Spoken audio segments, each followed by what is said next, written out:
Assalamualaikum warahmatullahi wabarakatuh.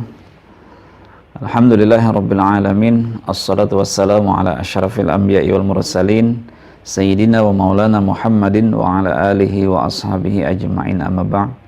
Kaum muslimin dimanapun Anda berada, mahasiswa Fakultas Syariah YIN Palangkaraya yang memprogramkan mata kuliah Ushul Fiqih 1. Pada hari ini kita kembali bertemu membahas materi-materi yang ada dalam mata kuliah Ushul Fiqih 1 ini. Intinya adalah usul fikih itu adalah metodologi penetapan hukum Islam. Nah, yang kita bahas pada hari ini adalah yaitu tentang dzari'ah sebagai metode penggalian hukum Islam. Apa itu dzari'ah? Sebelumnya marilah kita bersama-sama membaca basmalah bismillahirrahmanirrahim.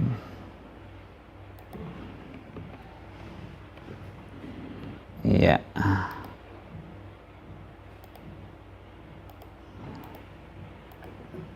Nah, yang kita bahas itu adalah metode dzari'ah. Dzari'ah. Nah, apa itu dzari'ah? Kita langsung saja.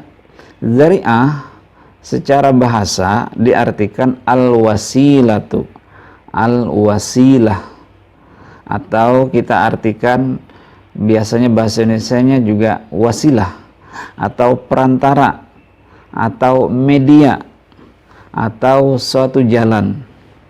Bisa dilihat di sini, dzari'ah itu adalah wasilah yang bermakna sebagai perantara, bermakna sebagai media atau satu jalan, perantara, media atau satu jalan.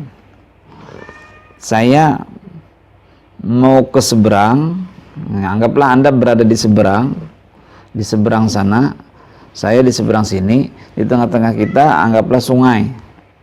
Nah, supaya saya bisa sampai ke tempat Anda, maka saya perlu ada perantara. Apa itu perantara saya? Apa itu media saya supaya bisa saya sampai ke sana? Kalau ini adalah sungai, maka berarti perantara saya ini bisa jadi jembatan.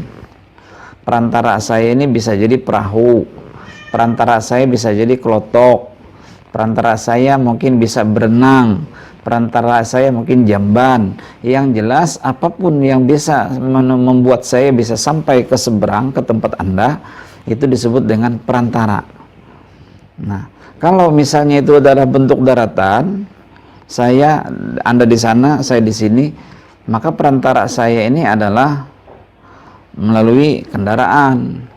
Kalau kita berada di tempat yang jauh, sama-sama jauh, tapi ingin supaya bisa terjadinya komunikasi di antara kita, maka perantara itu adalah melalui surat, melalui email, atau melalui telepon, atau melalui handphone, dan macam-macam. Nah, inilah yang disebut dengan perantara. Kira-kira bisa jelas ya? Itulah yang disebut dengan dzari'ah. Dzari'ah itu adalah perantara. Nah, atau juga diartikan di sini as-sababu ila syai'i, yaitu sebagai sebab untuk menuju kepada sesuatu. Makanya tadi perantara inilah yang bisa membuat kita sampai ke tempat yang kita tuju. Kira-kira dari penjelasan tadi sudah jelas maksud makna dari dzari'ah. Arti lainnya, nah ini paragraf yang kedua, apa-apa yang menjadi perantara dan menjadi jalan menuju sesuatu, itu dzari'ah. Jelas ya? Sudah jelas. Yang ketiga adalah hampir sama juga artinya, dzari'ah adalah suatu jalan yang dapat menyampaikan kepada sesuatu yang lainnya. Nah, jelas juga sudah. Tadi sudah gamblang kita artikan. Menyampaikan kepada sesuatu yang lainnya. Artinya dia fungsinya dzari'ah ini tadi adalah sebagai perantaranya itu loh, gitu. Yang perantaranya ini bisa menyampaikan kita kepada sesuatu yang kita tuju. Oke, kita lanjut ke slide berikutnya. Masih makna dzari'ah supaya jelas. Nah, dzari'ah secara terminologi, secara istilah adalah perantara atau jalan kepada sesuatu baik sesuatu itu berbentuk kebaikan ataupun berbentuk keburukan, baik sesuatu itu bentuknya perkataan atau perbuatan. Jadi ini udah mulai jelas, tambah jelas lagi. Artinya tadi, anggap saja Anda di seberang, saya di seberang sini. Nah, lalu di tengah-tengah kita ini tadi ceritanya kan sungai. Nah, perantara saya supaya bisa sampai ke tempat Anda itu adalah melalui dzari'ah saya itu adalah macam-macam. Salah satunya mungkin jembatan. Maka dibuatlah jembatan supaya bisa saya sampai ke tempat Anda. Nah, dengan sampainya saya ke tempat Anda, itu tujuan saya ini bisa jadi yang asalnya dari kita ini belum ada jembatan, antara saya dan Anda belum ada jembatan, maka supaya saya bisa sampai ke tempat Anda, saya bikin jembatan. Inilah yang disebut dengan perantara tadi ya. Nah, kemudian dengan membuatnya jembatan ini tadi, bisa saja tujuannya itu nanti bisa berbentuk kebaikan, bisa berbentuk keburukan, atau kebaikan di sana keburukan, sana perbuatan, di sananya perkataan, gitu. Artinya dengan dibuatnya jembatan ini tadi bisa jadi dia membuat kita berbuat kebaikan atau membuat kita berbuat keburukan. Kalau misalnya anggap saja contoh yang lain aja dah. Anggap saja di seberang sana, di sebelah kiri itu ada tempat prostitusi. Di sebelah kiri sana juga ada tempat wadah perjudian, macam-macam. Lalu dibuatlah jembatan ini supaya bisa sampai kepada melakukan perjudian, prostitusi dan segalanya, maka berarti pembuatan jembatan itu mendatangkan kepada keburukan. Kira-kira jelas ya? Nah, namun misalnya di seberang sana, di sana ada majelis ta'lim, di sana ada lembaga pendidikan, di sana ada tempat pengajian agama, ada tempat untuk yang beribadah, macam-macam kebaikan di sana. Lalu kita berada di seberang sini. Lalu kita membuat jembatan supaya bisa menghadiri pengajian, madrasah, sekolah, pengajian, macam-macam itu tadi. Maka berarti membuat jembatan ini tadi adalah mendatangkan kepada kebaikan. Berarti perantara, wasilah yang kita buat ini bisa mendatangkan kepada kebaikan. Kira-kira jelas? Mudah-mudahan. Nah, begitu juga terkait dengan perbuatan atau perkataan. Dengan membuat ini, itu akan terbentuknya perkataan apa. Misalnya, kita berbuat seperti ini, membuat orang lain berlaku bagaimana dengan kita. Kita bersikap seperti ini, acuh tak acuh, membuat orang lain juga acuh tak acuh. Berarti acuh tak acuh kita itu menyebabkan orang acuh tak acuh juga dengan kita. Membuat kita berkata-kata kasar. Kita berbicara nih misalnya, lalu pembicaraan kita itu kasar. Nah, orang yang mendengar pembicaraan kita ini karena kasar, dia pun juga sebagai manusia kasar juga. Berarti pembicaraan kita, model, metode komunikasi yang kita gunakan ini merupakan perantara menimbulkan kepada kekasaran yang akhirnya orang juga berbuat kasar, bicara kasar. Nah, ini disebut dengan dzari'ah. Itu disebut dengan dzari'ah. Macam-macam ya. Jadi segala sesuatu kehidupan kita ini ada sesuatu yang menjadi perantara mendatangkan kepada sesuatu yang lain, baik itu baik ataupun buruk. Kira-kira jelas. Ini hiya al-wasilatu wa tariqah ila syai'i sawa'um kana hadza syai'u mafsadah au maslahah qaulan au fi'lan. Nah, ini maksudnya tadi. Yaitu wasilah tadi ya, merupakan jalan atau media yang bisa menyampaikan kepada sesuatu, baik sesuatu itu berupa kebaikan atau keburukan, baik perkataan ataupun perbuatan. Kira-kira mudah-mudahan bisa dipahami. Nah, ini kesimpulannya adalah media atau perantara yang dapat digunakan, zari'ah itu adalah media atau perantara yang dapat digunakan untuk menyampaikan kepada suatu tujuan. Tujuan ini dapat berupa kemaslahatan individu ataupun kemaslahatan universal. Tujuan juga dapat berupa keburukan, kesulitan, dan kemudaratan individu ataupun universal. Media atau perantara yang menyampaikan kepada kebaikan, nah ini tadi, itu dibolehkan, bahkan diwajibkan. Nah ini yang ini. Media yang bisa membawa kita, perantara yang bisa membawa kita kepada kebaikan, maka itu dibolehkan.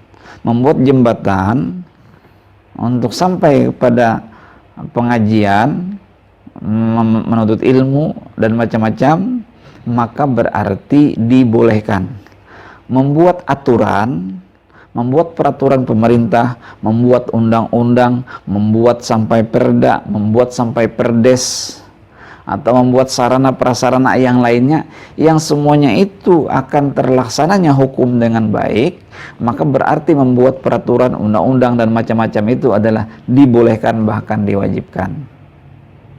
Gitu ceritanya. Jadi kalau kita luaskan ke hukum, ke yang tempat yang masalah-masalah yang lain. Nah, sementara media atau perantara yang menyampaikan kepada kerusakan atau keburukan diharamkan. Membuat aturan, tapi ternyata melegalkan peraturan, melegalkan perbuatan yang lain. Begitu. Ada misalnya, misalnya ada peraturan daerah tentang miras, ternyata mirasnya anteng adem ayam aja di lingkungan kita, jual beli mereka bahkan dengan miras tadi terlindungi. Berarti pembuatan perdanya itu tadi adalah mendatangkan kepada keburukan, berarti perda ini buruk gitu, tidak boleh kayak gitu. Nah, ini kajian kita sebenarnya. Anda berangkat dari kampung, tujuannya sebenarnya menuntut ilmu. Jadi berangkatlah Anda ke kampung. Tapi ketika tujuan itu sebenarnya ingin menuntut ilmu, mencari ilmu, namun di tengah perjalanan perjalanan penuntutan ilmu Anda ini, Anda tidak melakukan perbuatan yang baik. Padahal sebenarnya Anda ini tujuannya adalah untuk menuntut ilmu. Nah, namun karena di tengah-tengah perjalanan menuntut ilmu ini semester berapa, Anda ternyata misalnya melakukan pergaulan bebas. Berarti Anda berangkat ke kota ini yang sebenarnya tujuan menuntut ilmu, tujuannya baik, tapi ternyata akhirnya karena pergaulan Anda tidak bagus, membuat Anda tidak baik. Berarti keberangkatan Anda ke sini tidak baik, begitu.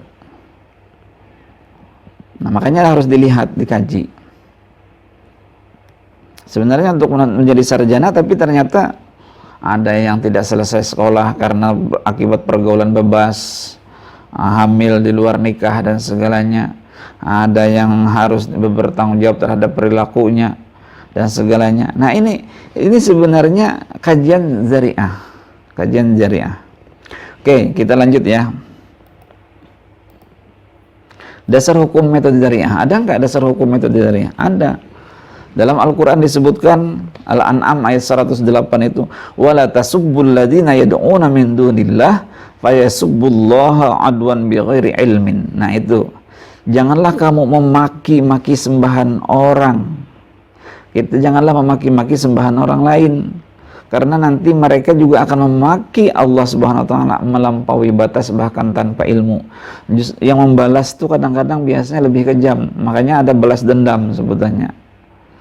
Tapi gara-gara karena kita memaki orang tua orang, misalnya kita mengatakan anak ini. Nah, merasa orang lain dimaki, maka dia akan balas. Begitulah modelnya. Artinya mana zari'ahnya? Zari'ahnya adalah karena kita memaki tadi. Dengan memaki tadi menimbulkan kepermusuhan. Maka berarti makian kita, kata-kata kita, ejekan kita itu menimbulkan kemudaratan, membawa kepada ketidakbaikan, membawa kepada ketidakharmonisan. maka berarti dari segi zari'ah, makian kita ini atau ucapan kita ini tidak baik gitu, karena akan menimbulkan dampak yang tidak baik juga. Inilah yang dimaksud dengan zari'ah. Kira-kira jelas ya, mudah-mudahan bisa dipahami, bisa dipahami, dicerna dengan baik. Jadi masalah apa saja yang bisa kita kaji? Banyak sebenarnya yang bisa kita kaji melalui zari'ah ini. Persoalan-persoalan hukum Islam banyak. Misalnya tentang kewarisan, tentang pencatatan akad nikah misalnya kan. Pencatatan itu dikaji melalui zari'ah. Kenapa pencatatan? Iya, dengan adanya pencatatan ini maka dia menjadi wasilah, menjadi media untuk tercapainya legalitas hubungan suami istri. Dengan adanya pencatatan ini tercapainya adalah kepastian hubungan suami istri ini karena bisa dibuktikan melalui buku nikah. Nah, itu kan berarti pencatatan akad nikah merupakan media yang mendatangkan kepada kebaikan. Kira-kira bisa dipahami kan? Banyak persoalan-persoalan lain.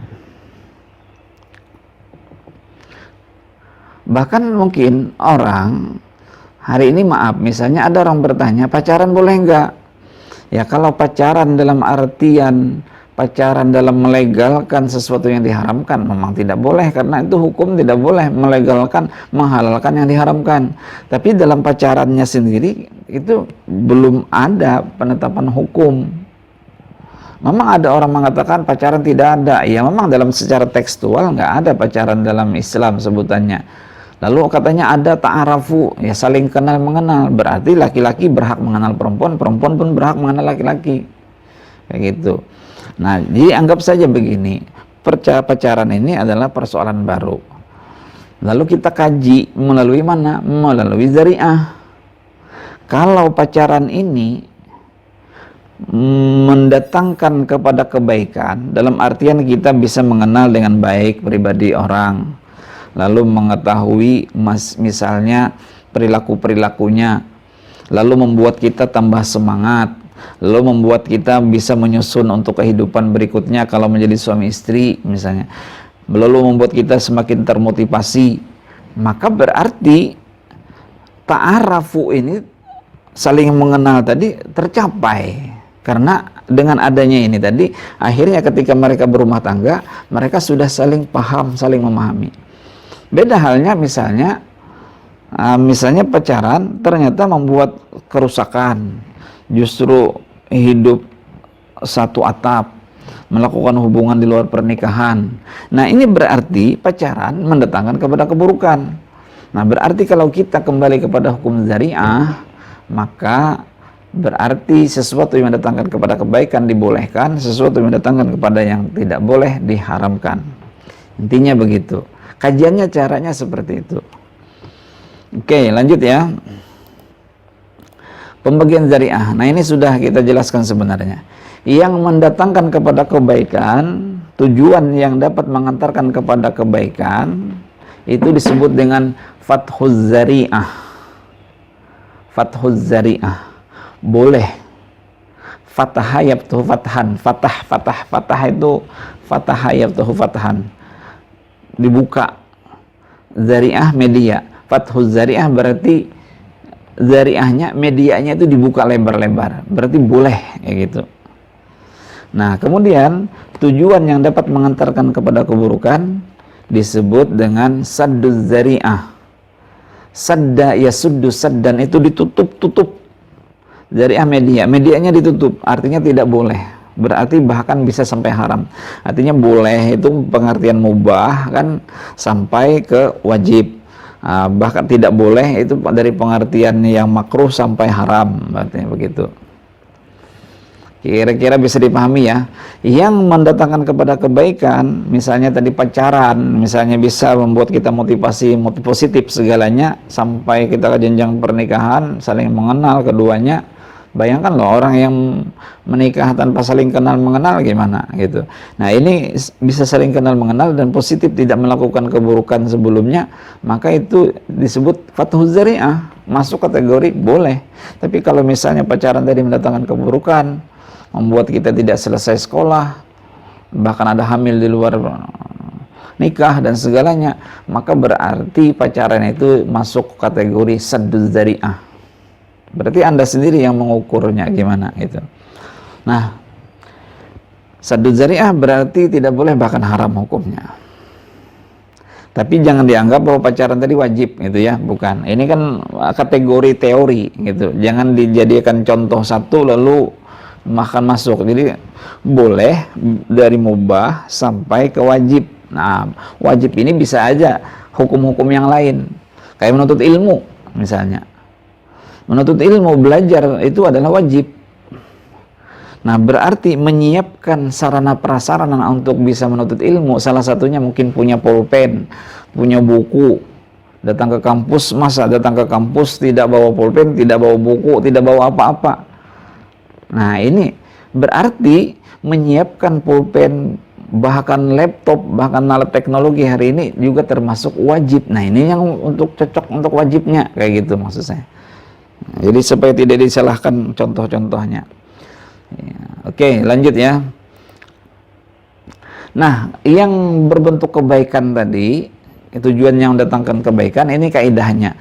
Mala yatimul wajibu illa bihi fahuwa wajibun. Sesuatu ibadah atau suatu muamalah yang wajib tidak sempurna kecuali dengan zari'ah, maka melaksanakan zari'ah itu adalah wajib. Menuntut ilmu tadi adalah wajib, gitu kan, walaupun fardu kifayah dalam menuntut ilmu. Dia menuntut ilmu ini tidak akan sempurna kecuali dengan melakukan zari'ah. Zari'ahnya apa? Pulpen, buku, segala laptop, segala macam-macam, bahkan sampai bayar SPP-nya segala.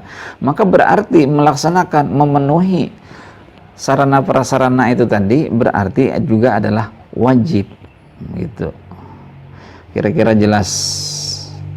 Ma la yatimul wajibu illa bihi fahuwa wajibun. Ini yang harus dihafal. Ma la yatimul wajibu illa bihi fahuwa wajibun. Sesuatu ibadah atau muamalah yang tidak sempurna kecuali dengan melakukan zari'ah, maka melaksanakan zari'ah itu adalah wajib. Salat itu wajib. Maka perantara untuk salat tadi apa? Supaya bisa sampai menuju salat dilakukan. Perantaranya adalah berwudu. Maka berwudu juga adalah wajib dilakukan. Kayak gitu ceritanya.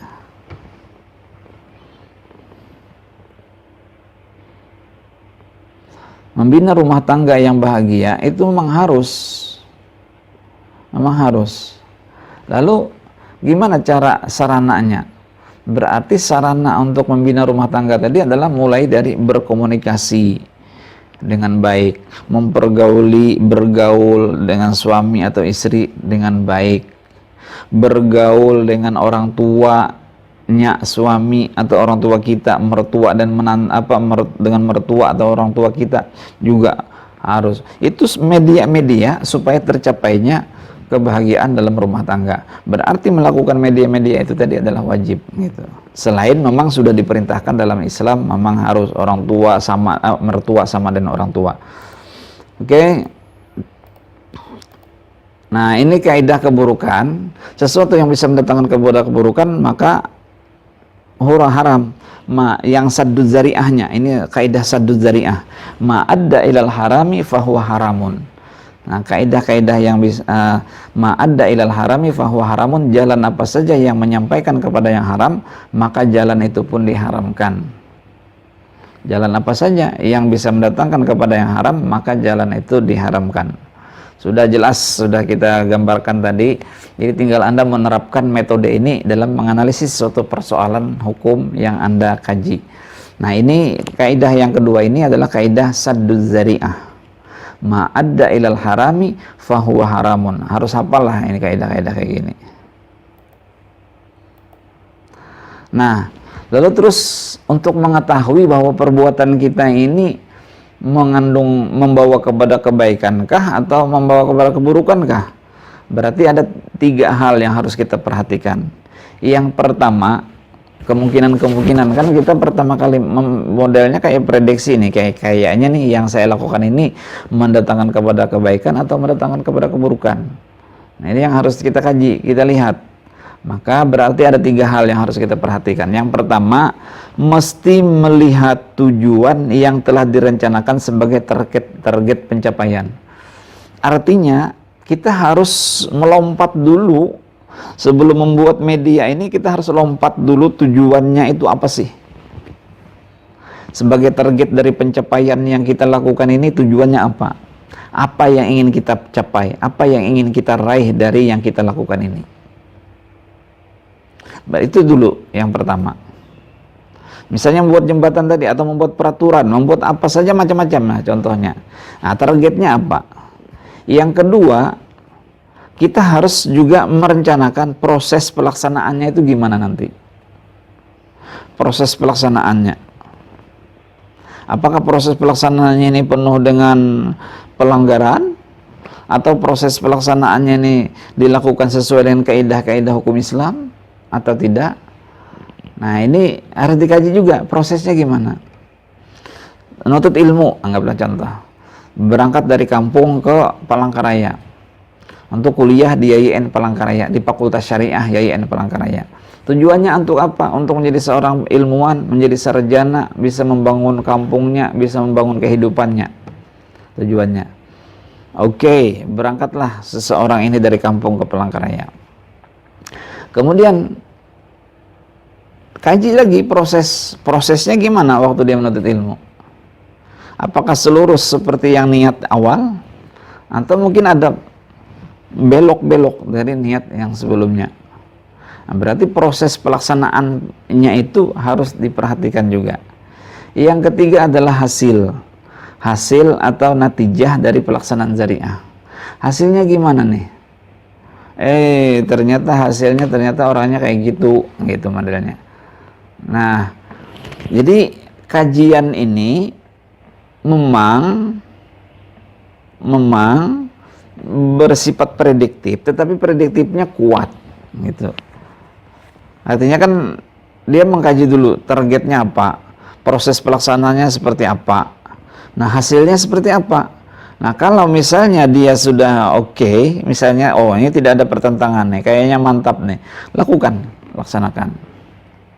Nah, nanti di pertengahan jalan ketika dia melaksanakan itu lalu tiba-tiba bermasalah, maka kembali lagi kepada 3 hal ini tadi. Nah, kayaknya seperti itu. Tapi dalam menganalisis suatu hukum, persoalan, ya tentu dia sudah melihat persoalan itu, sudah melihat kasus itu di masyarakat kayak gini. Nah, dia tinggal melihat bagaimana proses pelaksanaan hukum itu, bagaimana hasilnya. Yang jelas melalui 3 hal ini kita bisa melihat kemungkinan apakah media ini bisa mendatangkan kepada kebaikan atau mendatangkan kepada keburukan. Ketiga hal itu harus dilihat sebagai satu kesatuan yang integratif, nyatu gitu kan, tidak terpisah.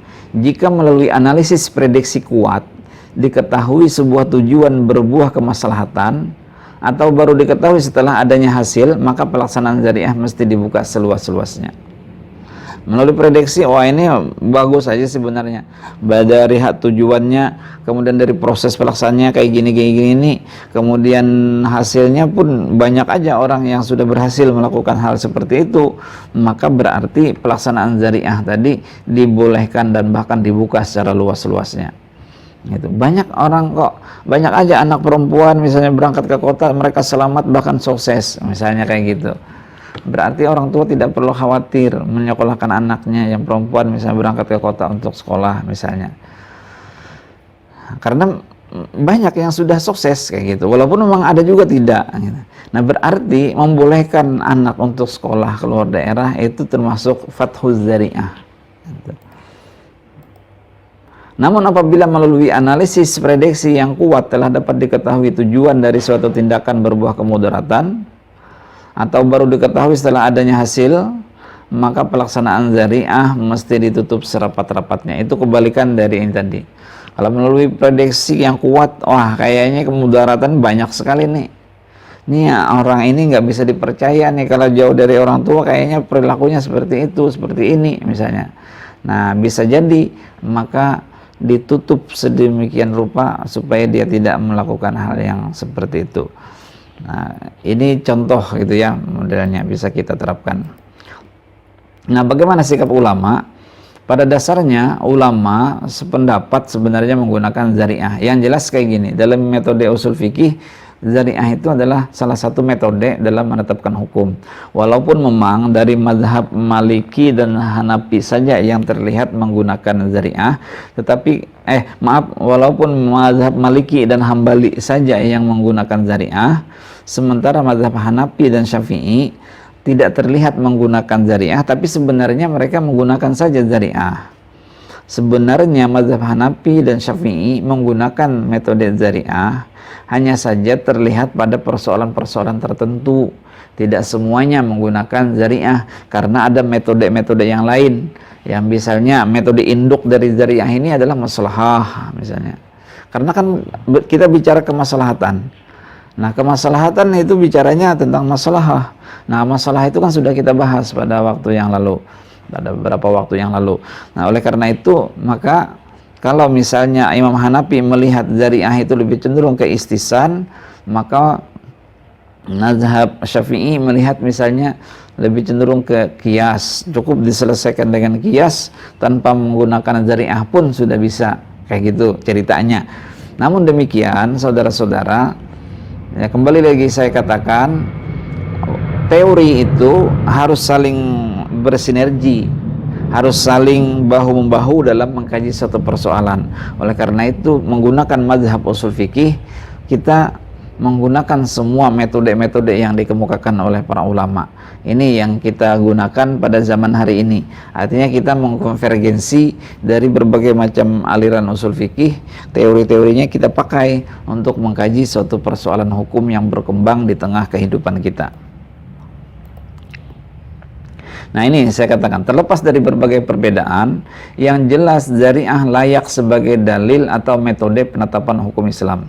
Kelayakan ini karena berdirinya metode ini di samping didukung dari metode induknya maslahah, juga berdasarkan nas-nas yang tampaknya telah terlebih dahulu mengungkapkan, walaupun tidak menamakannya zari'ah. Tadi kan wala tasubbul ladzi, tadi kan janganlah kau mencela sesembahan orang lain, karena mereka akan mencela kembali Allah Subhanahu wa taala lebih lagi, bahkan tanpa ilmu mereka mencelanya.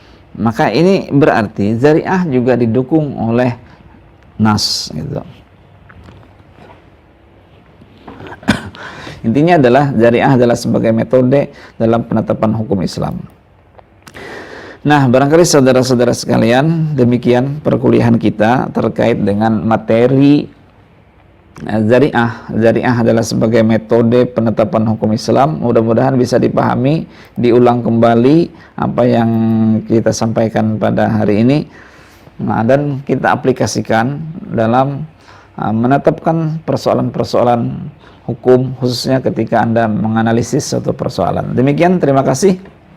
Kita akhiri dengan sama-sama baca hamdalah. Alhamdulillahirabbil alamin. Mudah-mudahan ada manfaatnya. Assalamualaikum warahmatullahi wabarakatuh.